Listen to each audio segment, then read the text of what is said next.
Hi everyone, Rose Etherington here, and I'm going to talk about my response, or give my response to Amy Tan's Where Does Creativity Hide?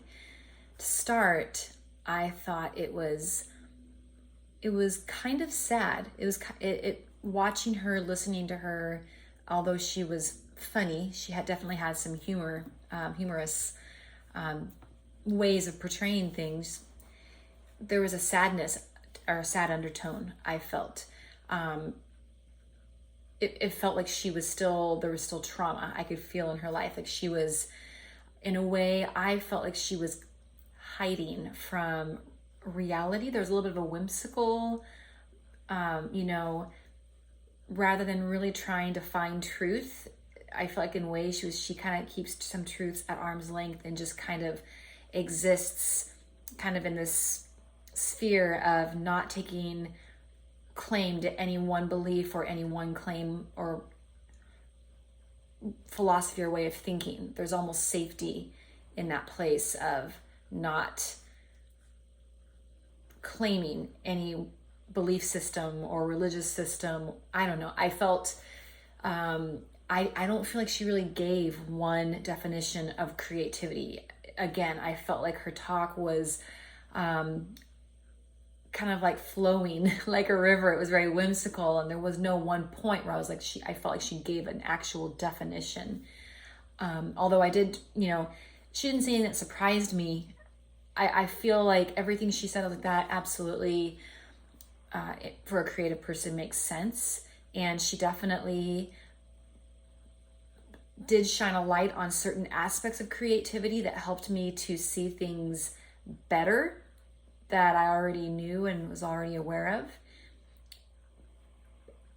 One thing that she did say, that two things actually I'd like to share that really stood out to me. One was the story and then the visual she used of the rocks on the beach, that she said she had come across a Chinese man who was building these amazing rocks that were balancing on top of each other. Some of them were huge on top of little rocks, and looking at it looked impossible.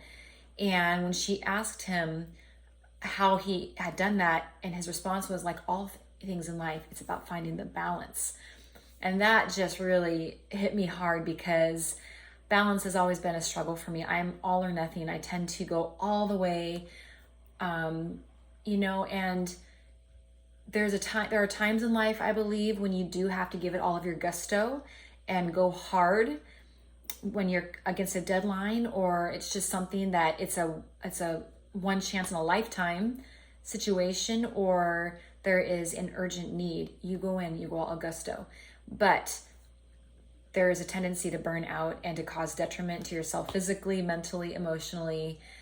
So I just thought that is such an important thing for creativity, because when I look back in my life, and especially with my writing, when I would get to a point where I was, physically really tired, or even just emotionally kind of wrung out, my creativity, the flow would just get blocked, and I would have a hard time moving through it. So balance is really important. And I think that's something that we learn as we experience and get older and grow and experience what it's like when we don't have balance, when we crash. That's how we learn the importance of, my time is worth protecting, my energy is worth protecting.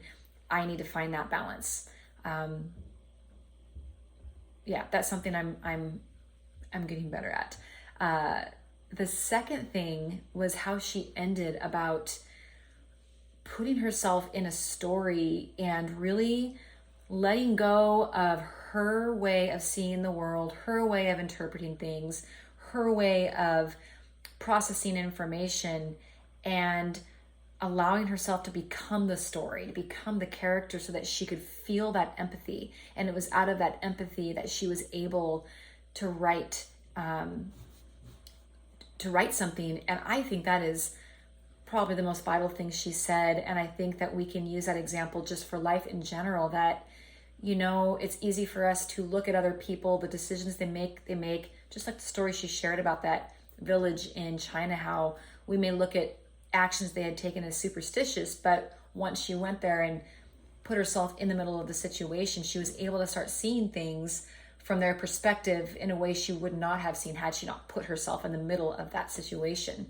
And I don't think that means we have to in any way change the way we feel about things or our values, but I think that when we allow ourselves just to go and to step into someone else's shoes, you know, how we say it here, and once we feel that connection and that empathy, we're able to look at people in a way that is full of compassion and understanding, and that allows us to connect with them as human beings and to not stand back and judge the decisions they're making. So those are the things I really got out of her talk, and I thought it was definitely something to think on and chew on. That's all I have to say.